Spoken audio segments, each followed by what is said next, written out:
Buenas tardes, mi nombre es Carlos Aybar y me corresponde empezar la versión española del curso sobre Introducción a la Investigación en Seguridad del Paciente. En primer lugar, quiero darles la bienvenida a todos los que nos están escuchando, tanto de España como de Latinoamérica, como de otros países que también lo están haciendo, y explicarles un poquito el contexto en el que se realiza. Este es un curso introductorio que tiene antecedentes en una versión previa que se hizo en inglés por el profesor David Bates y más personas, otra en francés por Philippe Michel y otra en portugués. Y esta versión que vamos a hacer ahora en castellano, a lo largo de 8 sesiones, durante el próximo mes, vamos a realizarla, además de por mi parte, por el profesor Jesús Arnal de la Universidad de Alicante y los profesores Ezequiel García Elorrio del Instituto de la Efectividad Clínica y Sanitaria de Buenos Aires y el profesor Astolfo Franco de la Universidad del Valle, en Cali, en Colombia. Estos son los profesores. El curso, se entiende, lo está planteado como una oportunidad de aprendizaje. No es un curso que proporcione ningún tipo de certificación ni que se realice al final un examen que acredite que se han alcanzado los resultados de aprendizaje esperado. Pero sí que les vamos a dar la oportunidad, con una serie de preguntas en cada tema, de que puedan hacer una autoevaluación. No sin antes darles las gracias por su atención, por la confianza en realizar este curso y por su interés, vamos a comenzar a explicarles un poquito cuáles son los contenidos de esta sesión y de las demás. Los objetivos del curso son describir los conceptos fundamentales relacionados con la seguridad del paciente, así como explorar las áreas, prioridades y métodos de investigación en relación con los diferentes contextos sociales, culturales y económicos en los que hay que realizar estas actividades. Para que puedan seguirnos en la explicación, sepan que hoy está organizada del modo siguiente. Hablaremos en primer lugar de una serie de conceptos básicos, comentando un caso que expondrá la doctora Blanca Obón, intensivista del Hospital Clínico de Zaragoza. Seguiremos hablando de cuáles son los problemas de seguridad del paciente más frecuentes, de mayor relevancia, tanto en función de los diferentes entornos, y posteriormente para comenzar dando una introducción a lo que serán las siguientes sesiones, a los retos y enfoques de la investigación en seguridad del paciente en los diferentes países en función de su nivel de desarrollo social y económico. ¿De qué vamos a hablar? Miren, de lo que vamos a hablar es de la vida diaria. Vamos a hablar de la vida diaria en los centros sanitarios. La vida diaria en los centros sanitarios se caracteriza porque hay errores, hay fallos, hay problemas de seguridad del paciente. Se ha dicho muchas veces que equivocarse es humano. Aquí tienen una serie de preguntas a las cuales ustedes deberán dar respuesta al final de esta sesión para garantizar de que, o para poder comprobar cómo han sido los resultados del aprendizaje de la sesión.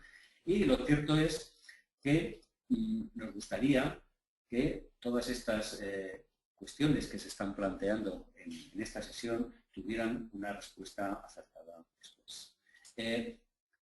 La primera cuestión es la referida a las personas, a los errores que cometen las personas. Ya se ha dicho que equivocarse es humano y los errores en la atención sanitaria existen. Si los profesionales sanitarios somos humanos y equivocarse es humano, lo lógico es equivocarse.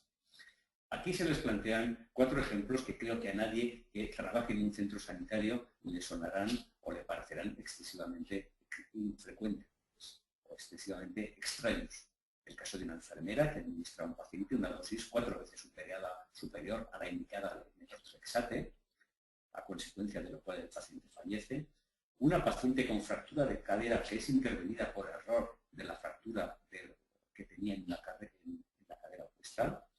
O un paciente que recibe una dosis de insulina 10 veces superior a la indicada, ocasionándole un shock, del cual supera a resultas de las maniobras de resucitación, pero con graves consecuencias cerebrales. Es importante que todos hablemos un mismo lenguaje y por eso que dejemos claro de inicio una serie de conceptos básicos que aunque muchos de ustedes ya los conocerán. ¿Cuáles son estos conceptos? El primer concepto es el de error. Un error es el hecho de no llevar a cabo una acción prevista según se pretendía o de aplicar un plan incorrecto. Los errores pueden manifestarse bien por hacer algo erróneo, un error de comisión, o bien por no hacer lo que se debía, no hacer lo correcto, un error por omisión, bien en la fase de planificación o bien en la fase de ejecución de las actividades que teníamos previstas. Por otra parte, no es lo mismo que una infracción o un incumplimiento. Una infracción o un incumplimiento es el desvío deliberado de las normas, reglas o procedimientos operativos. Estos errores, tanto los errores como las infracciones, aumentan el riesgo de aparición de incidentes y eventos adversos. La seguridad del paciente, según se define en el marco conceptual de la clasificación internacional para la seguridad del paciente que tienen ustedes disponible en la página web de la OMS, es la reducción del riesgo del daño necesario asociado a la atención sanitaria hasta un mínimo aceptable. El daño es aquel que se tiene que ver, que se relaciona con la atención sanitaria y no aquel que se debía a la patología subyacente que tenía un paciente. La cruz de la seguridad del paciente la constituyen, por tanto, los llamados incidentes relacionados con la seguridad del paciente, concepto que engloba cualquier evento o circunstancia que ha ocasionado o podría haber ocasionado un daño innecesario a un paciente y que agrupa cuando menos tres tipos de categorías, o tres categorías. Los cuasincidentes, cuando estos incidentes no llegan a alcanzar al paciente; incidentes en daño, cuando alcanzan al paciente pero no le causan ningún daño apreciable; o eventos adversos, incidentes que llegan a producirle un daño de menor o mayor magnitud al paciente. Es igualmente importante para tener en cuenta el concepto de lo que es la cultura de la seguridad. La cultura de la seguridad es el patrón de conductas individuales y de la organización fundamentado en creencias y valores compartidos que buscan de manera continua reducir al mínimo el daño que podría sufrir un paciente como consecuencia de los procesos de prestación de la atención sanitaria. Si nos tuviéramos que quedar con una imagen que reflejara lo que es la seguridad del paciente, lo que son los incidentes y los eventos adversos, la imagen del témpano, del iceberg, es una de las que mejor refleja lo que es la seguridad del paciente. En un mar en el cual nos encontramos con unos pacientes complicados, con gran número de tratamientos, un mar en el cual está constituido por el sistema sanitario y en el cual nunca tenemos todos los recursos que nos gustaría tener, de alarmas, de sistemas de seguridad, de recursos personales, etc. En este entorno es en el cual emergen periódicamente o sistemáticamente problemas de mayor o menor calado, de mayor o menor gravedad, que son lo que constituyen la parte visible del témpano y que lo constituyen los incidentes y los eventos adversos. Obviamente, para que no aparezcan estos incidentes y estos eventos adversos, deberíamos de bucear en ese mar intentando buscar cuáles son las causas que hacen que emergen esos problemas que son muy aparentes y que constituyen muchas veces una alarma social y de los profesionales que trabajamos en el sistema sanitario. La segunda imagen, que es de particular relevancia para el estudio de la seguridad del paciente, es la que ideó hace ya unos cuantos años James Reason para reflejar lo que era el error humano y lo que hacían las organizaciones para intentar evitarlo. Normalmente, los peligros de la asistencia sanitaria que concurren cada vez que un paciente traspasa las puertas de un centro sanitario, ese sistema sanitario está planteado para que, de alguna manera, se bloqueen a través de una serie de barreras que, de vez en cuando, o sistemáticamente, tienen algunos fallos. Fallos que, en ocasiones, se alinean, dando lugar a que esos peligros se transformen en daños. Obviamente, podemos pensar que esto es una cosa extraña, que es una circunstancia excepcional, el alineamiento de estos agujeros del piso, el alineamiento de estos fallos humanos del sistema, pero desgraciadamente esto es algo que ocurre con bastante frecuencia. Y para ello tenemos que realizar un análisis sistemático de aquellos incidentes, de aquellos eventos adversos en los cuales nos han fallado las barreras. El modelo que ideó Charles Vincent refleja con claridad y de una manera muy didáctica por qué ocurren los incidentes. Los errores son difícilmente evitables. Los errores están ligados a la actividad o a la propia naturaleza humana, los despistes, los lapsus, el incumplimiento de las normas, pero para que esto sea menos frecuente es importante tratar de que las condiciones y el sistema sanitario en el que trabajamos sean más seguros. Cómo esas condiciones o esos fallos latentes pueden influir es lo que a veces, a través de análisis retrospectivos de los incidentes y de los eventos adversos que han ocurrido, bien a través del Protocolo de Londres, bien a través del análisis de causa-raíz o por otros métodos, son los que de alguna manera son importantes para intentar que estos eventos adversos, que estos incidentes sean más infrecuentes. También nos gustaría que a lo largo de este curso todos pudiéramos haber conseguido erradicar 2 mitos y haber conseguido 2 objetivos. Los mitos son pensar que los errores de los profesionales son la causa del sistema. Estamos diciendo, y lo diremos repetidas veces a lo largo del curso, lo comentaremos repetidas veces y con ejemplos al respecto, que los errores ocurren sobre todo a consecuencia de sistemas inseguros. Y otro mito, que también está bastante extendido, es pensar que el castigo y el reproche son efectivos para reducir, para eliminar los incidentes y los eventos adversos. Algo que va contra lo que llamamos una cultura de seguridad abierta y dirigida a aprender del error. Por tanto, los objetivos son, a lo largo de este curso, intentar aprender de los errores para que estos sean más infrecuentes, sean más detectables y también mejorar el sistema sanitario para disminuir los errores y sus consecuencias.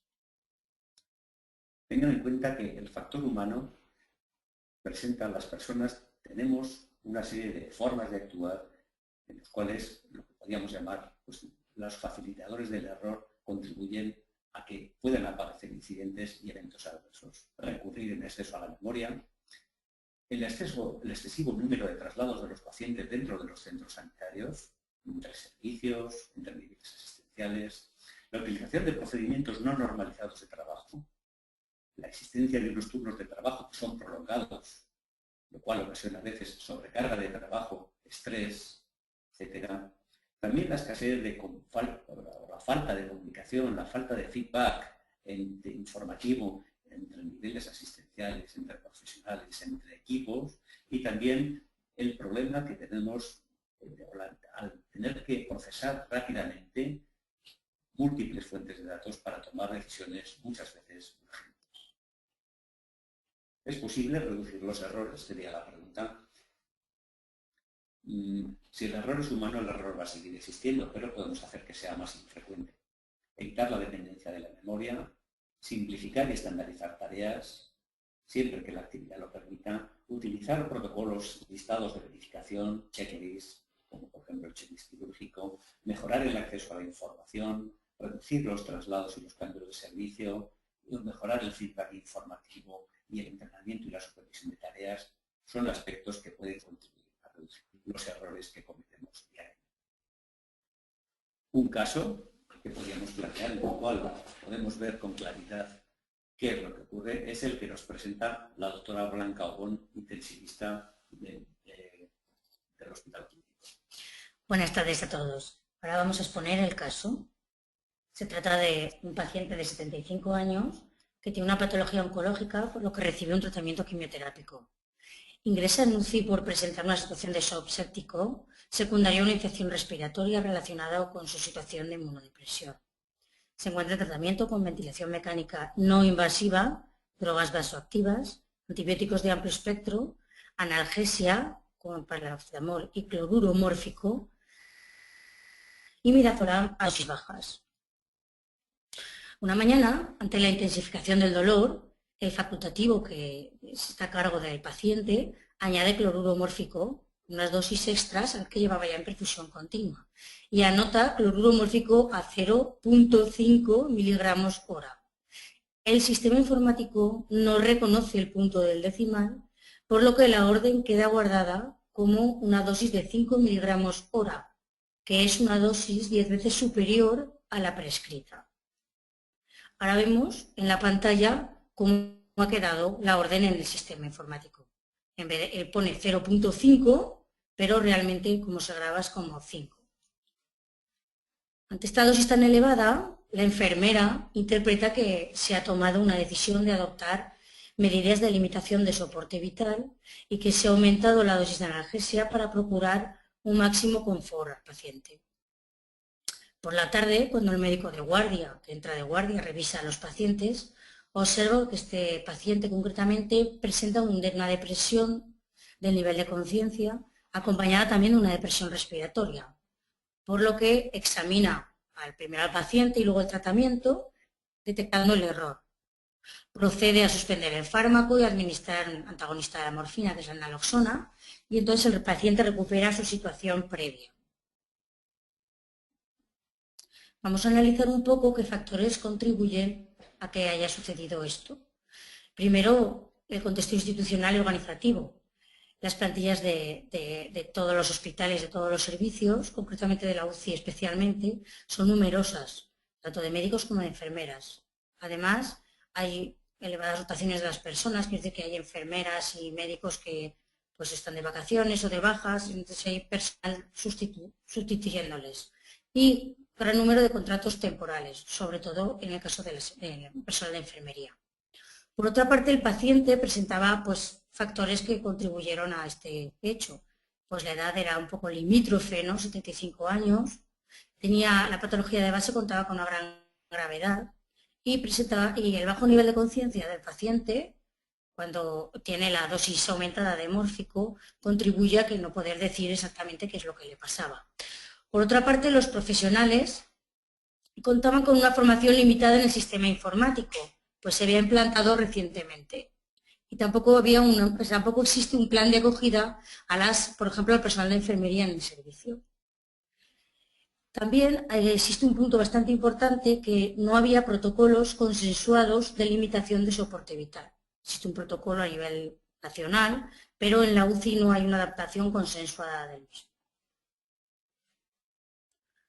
Por otra parte, también revela este hecho que existe realmente una deficiente comunicación entre los profesionales, entre los turnos de trabajo de la unidad. Por una parte están los profesionales, los médicos que por la mañana atienden al enfermo, y luego pues está el turno de tarde de enfermería, el turno de noche y el médico de guardia que permanece durante la tarde y la noche. También otro aspecto importante es que no constaba expresamente en la orden de limitación de soporte vital en la historia clínica. Bueno, ya hemos comentado antes que el sistema de prescripción informatizada era reciente y entonces se había recibido una formación para cada profesional, pero fue una formación muy limitada en el tiempo. Poco pilotado, se llevaba una semana y realmente la formación fue un tanto escasa, de 4 horas. El problema fue analizado en profundidad en varias sesiones conjuntas con todos los profesionales de la UCI. Inicialmente se optó por adoptar la medida más sencilla, la que pensamos que iba inmediatamente a solucionar el problema y a no volverse a presentar, que fue contactar con el servicio de informática del hospital para que modificara la programación y no permitiera la introducción de cifras con puntos, solo con comas a la hora de poner los decimales.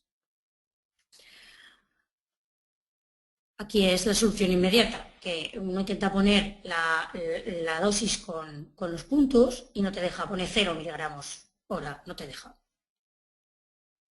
También otras medidas que se procedieron a hacer fue la revisión del protocolo de limitación de soporte vital, hacer un protocolo consensuado adaptado a la UCI, la incorporación del documento de limitación de soporte vital a la historia clínica electrónica y la realización de sesiones semanales conjuntas entre los médicos y el personal de enfermería para mejorar la comunicación. Pero esto no es un caso único. Al inicio de la sesión comentábamos una serie de circunstancias que decíamos que eran comunes. La primera, cuando comentábamos que una enfermera había aplicado una dosis de metotrexate 4 veces superior a la indicada. Sabemos, por estudios empíricos, que la tasa de errores cuando las enfermeras calculan las cantidades y los dosis de tratamientos a partir de niveles individuales es del 11%, y que cuando calculan las dosis añadiendo medicaciones desde las soluciones intravenosas se incrementa hasta el 21%. Imaginen lo que ocurre, si les parecen altas estas cifras, cuando las que las preparan no son enfermeras. ¿Tenemos oportunidades de mejora? ¿Tenemos oportunidades de mejora? Claro que las tenemos. Podemos eliminar frascos multidosis en los controles de enfermería. Podemos eliminar los cálculos de enfermería dispensando las dosis de los tratamientos prescritos. Podemos utilizar ya medicación preparada con los cálculos realizados por farmacéuticos desde servicios centrales de farmacia. Podemos utilizar medicación ya dispensada por dosis unitarias y personalizadas, o podemos también instalar sistemas de control mediante código de barras, sobre todo para tratamientos de alto riesgo como el que nos ocupa. Veíamos otro caso de un problema de error de medicación, que era el de un paciente que recibía una dosis de insulina 10 veces superior a la prescrita, debido a que el médico mandó una insulina NPH 10U antes del desayuno. Las causas frecuentes de los errores de prescripción, similares a las que antes se comentaban, son la utilización de la letra U por unidad, a veces confundida según la forma que se ha hecho la U con una V que indicaría una vía venosa, utilización del 0 tras el decimal, olvidos de alergias a medicamentos o el cálculo de las dosis. Los errores de medicación cuando los facultativos escriben el tratamiento son frecuentes. ¿Tenemos oportunidades de mejora para este caso? Naturalmente, como son las órdenes de tratamiento informatizadas, las listas de medicamentos desde farmacia, la gestión por código de barras o la participación y la educación del paciente involucrándolo en su proceso de atención y no dejándole como un mero sujeto pasivo de lo que el profesional sanitario le aplica. Frente a una situación de intervención en el sitio equivocado, también tenemos oportunidades de mejora, como son marcar el lugar de la intervención con el paciente antes de que se proceda a la sedación por el cirujano que va a intervenir, examinar utilizando un listado de verificación o un checklist el conjunto de documentos e informes médicos que señalan el procedimiento y la localización a intervenir, efectuar una verificación oral del lugar a intervenir con todos los miembros de un equipo quirúrgico presentes antes de comenzar cualquier procedimiento o asegurar que se siguen todos los procesos de verificación. Por tanto, tenemos problemas importantes de seguridad del paciente. Un problema de seguridad del paciente lo podríamos definir como una situación considerada como inaceptable por sus causas o por sus consecuencias sanitarias o sociales y que exige una respuesta del sistema.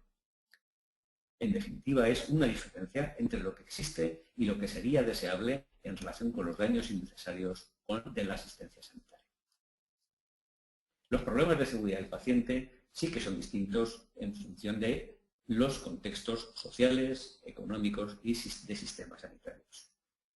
Un estudio de la OMS puso de manifiesto que en países en desarrollo o con economías en transición, la aplicación de soluciones localmente efectivas y asequibles, el análisis coste-efectividad de estrategias de reducción de riesgo, la utilización de medicamentos falsificados o de calidad inferior a la norma, la falta de formación habilidades del personal sanitario, las infecciones asociadas a la atención sanitaria, entre otros muchos problemas, como son los que constan en esta diapositiva, son problemas comunes, problemas del día a día de los centros sanitarios.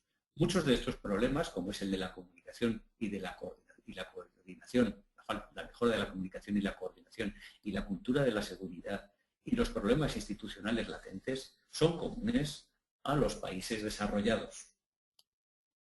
En los países desarrollados, además de estos problemas, deberíamos de considerar también las implicaciones que tiene la tecnología de la información, la implicación de los pacientes y los eventos adversos relacionados con los medicamentos. Si en los países en transición teníamos un foco de atención en las madres y en los niños, en lo que es la atención al embarazo y el parto, en los países desarrollados con un mayor nivel de envejecimiento tenemos problemas en la atención a personas frágiles y de mayor edad. Podemos decir o podemos afirmar que existen desigualdades en seguridad del paciente, tanto en lo que se refiere a eventos adversos debidos a medicación, tanto en lo que se refiere a errores de cirugía e infecciones asociadas a la atención sanitaria, en la aplicación de sangre y hemoderivados no seguros, problema común en los países en vías de desarrollo, y los problemas relacionados con la seguridad del paciente de las embarazadas y recién nacidos.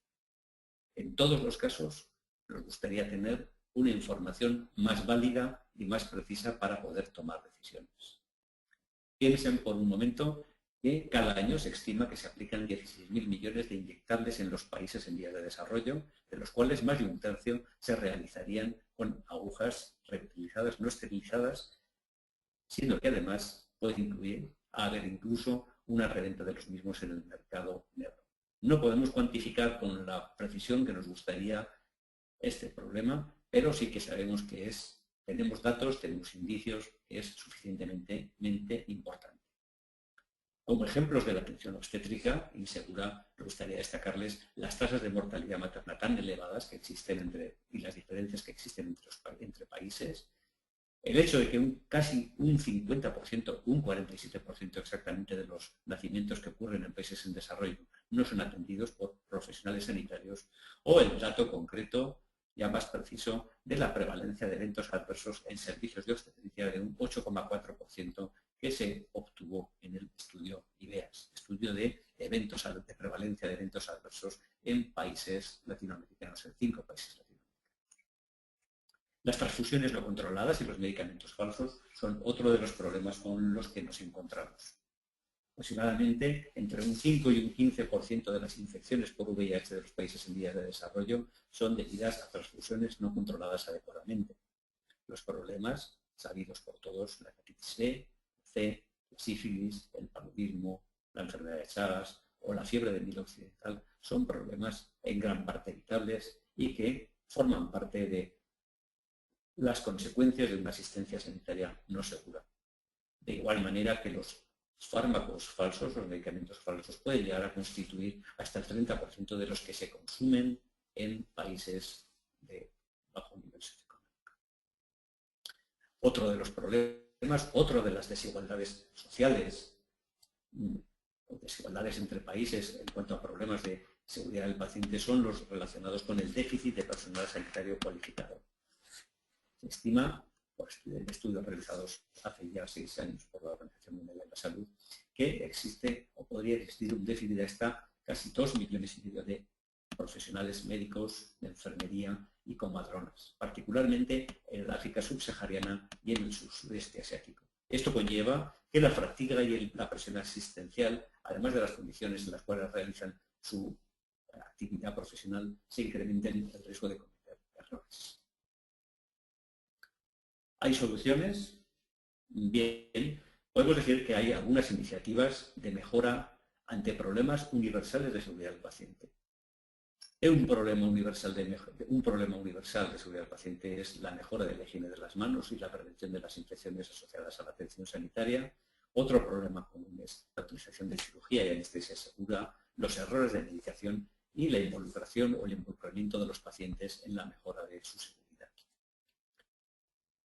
El desarrollo de la campaña de Manos Limpias Salvan Vidas, promovida desde la Organización Mundial de la Salud, con gran apoyo y con gran colaboración entre países, ministerios, hasta llegar a celebrar un día anual, el 5 de mayo, el 5 del mes 5, en todos los países, la Jornada Mundial de la Higiene de las Manos, la elaboración de numeroso material formativo, educativo, son aspectos clave para mejorar una de las facetas más importantes para mejorar la asistencia sanitaria, la mejora de la higiene de las manos.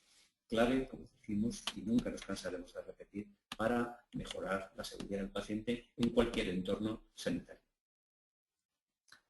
En cuanto a la cirugía de anestesia segura, debe destacarse que se estima que cada año se pueden realizar en el mundo hasta 234 millones de intervenciones quirúrgicas de cirugía mayor, de todas las medidas de intervención posibles para tratar de mejorar la seguridad. El uso de la lista de verificación se ha demostrado por estudios de razonable solidez, publicados en New England, por Haynes, por Price, que es el procedimiento más eficaz, más efectivo y más eficiente para mejorar los resultados de la actividad quirúrgica. En cuanto a los errores de medicación, podemos afirmar que se trata de un problema de salud pública hospitalaria en todos los países. Tenemos datos procedentes del entorno hispanohablante, como son los estudios realizados en España, que indican que hasta en torno al 5% de los ingresos hospitalarios se deben a errores de medicación, cifra francamente alarmante. Y también sabemos que estudios observacionales muestran en hospitales una tasa de errores de medicación en torno al 12,8% cuando se incluyen los errores de transcripción, dispensación y tomas. Son, por tanto, por otra parte, los eventos más comunes, los eventos adversos más comunes que se observan fuera del entorno hospitalario, en el primer nivel asistencial, según se encontró en el estudio APEAS, estudio de eventos adversos en atención primaria de salud. Los medicamentos es un mundo de oportunidades para mejorar la seguridad asistencial, tratar de evitar medicamentos de aspecto similar y contenido distinto, como es el caso de los que podemos ver en esta diapositiva, o tratar de evitar los medicamentos que tienen similitud fonética u ortográfica, de los cuales existen listados distintos, variables en cada país y en cada entorno geográfico. Por último, aunque no por último lo menos importante, habría que destacar la importancia que tiene el establecimiento de alianzas con los pacientes de cara a la seguridad. El movimiento de pacientes por la seguridad de los pacientes es una de las estrategias clave para tratar de conseguir pacientes más sensibles, más colaboradores en lo que se refiere a la mejora de la seguridad. Como se destacaba en esta publicación de la Organización Mundial de la Salud, la sabiduría colectiva, determinación y pasión del conjunto de los pacientes es un gran recurso para el esfuerzo global en la mejora de la seguridad de las prácticas de los cuidados de salud. Ha habido múltiples iniciativas de cara a conseguir que los pacientes pregunten más, hablen más y darles recomendaciones para ayudarles a prevenir los errores médicos en todo tipo de entornos geográficos, en todo tipo de entornos sociales, de los cuales aquí destacamos algunos. ¿Cuáles serían los retos y los enfoques de la investigación en seguridad del paciente? Dicho de otra manera, ¿cuál es el conocimiento que necesitamos? La investigación en seguridad del paciente suele decirse que se puede agrupar en un ciclo que empieza por la primera de las fases, que es la de medir el daño. Una segunda fase es la de comprender las causas, no se trataría solo de contar, sino de saber por qué ocurren las cosas, de poner remedios, de identificar soluciones, de evaluar el impacto de las mismas y trasladarlas a la práctica. Naturalmente, este ciclo es el que, de alguna manera, da una visión global de los temas, de las áreas, de las prioridades, y es el que vamos a seguir a lo largo del curso en las diferentes presentaciones que van a tener lugar en las 8 sesiones de que consta. En España, en español, mejor dicho, perdón, ha habido una serie de iniciativas que de alguna manera han dado el pistoletazo de salida para la fase de medida el daño. Disponemos del Estudio Nacional de Eventos Adversos, disponemos del estudio de IDEAS de prevalencia de eventos adversos en Latinoamérica, disponemos de estudios de efectos adversos en atención primaria de salud, además de otros muchos que se han realizado a menor escala en distintos países como Colombia, Argentina o Perú. La red IDEAS ha sido una de las claves que de alguna manera ha determinado no solo una cuantificación del problema, sino el conseguir una masa crítica de profesionales involucrados en el logro de una atención sanitaria más segura. Nos quedaría, a partir de ahora, intentar discutir alguna serie de problemas en la medida que la tecnología y la distancia nos lo permitan y llegar a algunas conclusiones. Yo, por mi parte, me gustaría destacarles algunas conclusiones al respecto. La primera, es que el paciente es un problema común a todos los países, aunque con diferentes matices. El segundo conclusión o el segundo punto a destacar es que cuantificar el problema y comprender los factores que determinan su magnitud y gravedad es una prioridad de salud pública, que tanto el método epidemiológico como el análisis individual de los incidentes y los eventos adversos son indispensables para mejorar y que es necesaria una taxonomía común para que todos hablemos de lo mismo. De igual modo, sabemos que muchos problemas pueden evitarse, que algunos pueden remediarse. En este sentido, un enfoque sistemático que considere todos los factores contribuyentes es esencial, mucho más que el focalizar el problema en los errores de las personas. La inseguridad o la falta de seguridad del paciente es un problema crónico de los centros sanitarios. Al igual que un paciente que esté diagnosticado de diabetes va a requerir tratamiento el resto de sus días, cualquier centro sanitario va a requerir tratamiento, en este caso preventivo, prolongado a lo largo de toda su actividad y perseverancia por parte de los profesionales que trabajan en los mismos. En este sentido, la investigación es necesaria tanto para identificar y describir los problemas de seguridad como para pilotar y desarrollar soluciones efectivas. Me gustaría abrirles una pregunta si hay alguien que no haya hecho ninguna. ¿Hay alguien que no haya vivido en su entorno un evento adverso asociado a problemas de comunicación entre profesionales? ¿Un evento adverso que esté asociado a problemas de supervisión de los nuevos profesionales que se incorporan? ¿Un evento adverso asociado a la falta de precisión en la asignación de las tareas? ¿O un evento adverso asociado a fallos latentes en el sistema? En definitiva, tenemos un verdadero problema, tenemos un problema que sin embargo tiene oportunidades de mejora y oportunidades de trabajo conjunto entre todos. Y es de lo que nos gustaría contribuir a lo largo de estas sesiones que vamos a desarrollar. Muchas gracias. Bien, hasta ahora tenemos una serie de preguntas, no precisamente relacionadas con las que hemos visto hasta ahora, pero sí muy próximas. Muy bien, vamos a ver. Uno de los problemas que nos plantean con distintas preguntas es el problema de la terminología. La diferencia que hay o la confusión que puede haber entre error, infracción y la superposición con lo que es evento adverso e incidente. Bien, en este aspecto me gustaría recomendarles, es difícil dar una respuesta en los pocos minutos que tenemos disponibles, me gustaría recomendarles la lectura de la Clasificación Internacional de Problemas de Seguridad del Paciente. En ella queda muy claro los conceptos de lo que son incidentes, de lo que son incidentes con daño y de lo que son eventos adversos. Bien es cierto que hay veces que lo que es causa y lo que es efecto muchas veces se confunden. ¿El error es la causa de los eventos adversos o es el error consecuencia, un evento adverso consecuencia de una serie de fallos del sistema? Son problemas que a veces lo importante más que la definición del problema es el análisis de los mismos. Otra de las preguntas que se planteaban aquí es el concepto de los medicamentos falsos. Los medicamentos falsos son medicamentos falsificados, medicamentos fraudulentos. Otra de las cuestiones que nos han planteado es la diferencia entre los conceptos de error de medicamento y reacciones adversas a la medicación.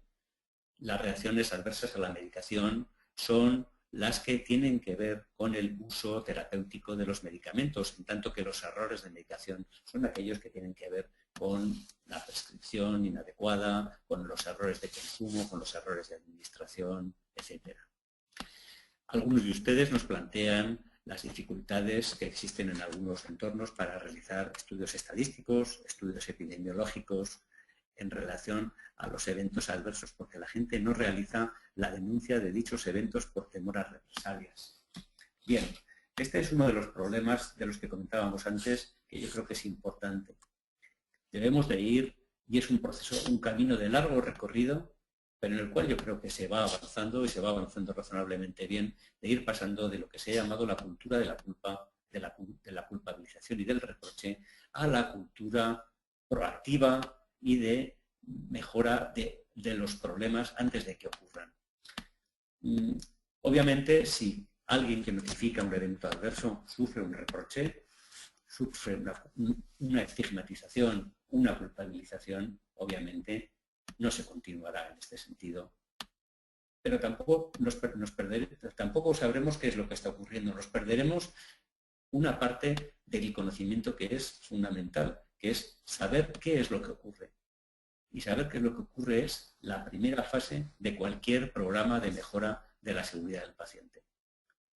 Saber lo que ocurre no es solo contar, como comentábamos antes, contabilizar. Debemos de saber cuáles son los factores contribuyentes y, por tanto, dispondremos de métodos. Son cuestiones que se plantearán en las sesiones que les abordarán el doctor Aranaz y los demás profesores del curso a lo largo de las sesiones. ¿Qué sistemas tenemos para analizar los eventos adversos, tanto en cuanto a frecuencia como en cuanto a factores contribuyentes, en función de la calidad y de la disponibilidad de fuentes de datos que tenemos en los distintos entornos y países? Plantean también algunas de las preguntas que han escrito, además de, nos plantean si existen estudios en países de Sudamérica en relación con los eventos adversos en la atención de los pacientes. Existen tanto a nivel de pequeña escala en distintos hospitales o en algunos grupos de hospitales, pero quizás porque es el que mejor les puedo describir por haber participado en él, con un conjunto importante de profesionales, es el estudio de BEAS. El estudio de BEAS, el estudio de prevalencia de eventos adversos en hospitales de 5 países de Latinoamérica: Perú, Costa Rica, Argentina, Colombia y México. En este estudio, que lo tienen ustedes disponible, se les irá comentando a lo largo de estos días las referencias donde pueden acceder al estudio completo, se puso de manifiesto que lo que ya se ha dicho, que es un problema común, que los incidentes y los eventos adversos son un problema común en todos los entornos y que naturalmente los más frecuentes tienen que ver con la medicación, con las infecciones y con los procedimientos que se aplican en el sistema sanitario. Otra de las preguntas que calculan, que formulan es en relación a los medicamentos genéricos intercambiables. Miren, un medicamento genérico o un medicamento autorizado por una autoridad sanitaria es un medicamento seguro y es un medicamento eficaz, y eso hay que decirlo fuera de toda duda. Otra cuestión distinta es que las características físicas que puedan tener los genéricos de distinto aspecto, en cuanto a color, en cuanto a forma de los comprimidos, etcétera, pueda llevar a que un paciente que primero recibe un genérico y luego le cambian por otro genérico pueda sufrir algún tipo de confusión a la hora de utilizarlo. Pero los medicamentos genéricos son seguros. Otra cuestión que ustedes plantean es ¿dónde está el límite entre evento adverso y negligencia? Miren, negligencia es la mala utilización del conocimiento disponible o la no utilización del conocimiento disponible. Un evento adverso es lo que ocurre en torno al 10% de los pacientes atendidos en cualquier país del mundo. Una negligencia puede ser causa de un evento adverso, pero una negligencia es una mala conducta de un profesional, bien por falta de formación o bien por no aplicar la formación que tiene. Otro de los problemas o de las cuestiones que ustedes nos formulan es si la comunicación del paciente, verbal o escrita, que por qué no la hemos citado. No la hemos citado no porque no sea importante, es un aspecto crucial. Miren, en estudios realizados por la Joint Commission, los problemas de comunicación están presentes como causa raíz en el 70% de los eventos adversos graves. Que no lo hayamos citado ahora no es porque no porque no lo hayamos ignorado, sino porque nos hemos planteado que es uno de los aspectos críticos que se irá comentando a lo largo del tiempo. Otra de las cuestiones que plantean es si el modelo de análisis de causas que se ha comentado tenían algún nombre. Miren, decir, existen, en cuanto a lo que es gestión de los riesgos, análisis prospectivos y análisis retrospectivos. Procedimientos de análisis retrospectivo existen con distintas denominaciones y distintos grados de profundidad y de mayor o menor adecuación a lo que son el análisis de los incidentes y eventos adversos que han ocurrido. Desde el análisis de causa raíz al audit de eventos adversos o al protocolo de Londres, también conocido como protocolo de Vincent, que es el que se les ha comentado en un esquema en esta presentación. Todos ellos lo que persiguen es analizar cuáles son los factores que han contribuido. Unos haciendo más énfasis en las causas del sistema, en los factores del sistema, y otros haciendo más énfasis en los errores de las personas, o en lo que se ha llamado las conductas inseguras. Y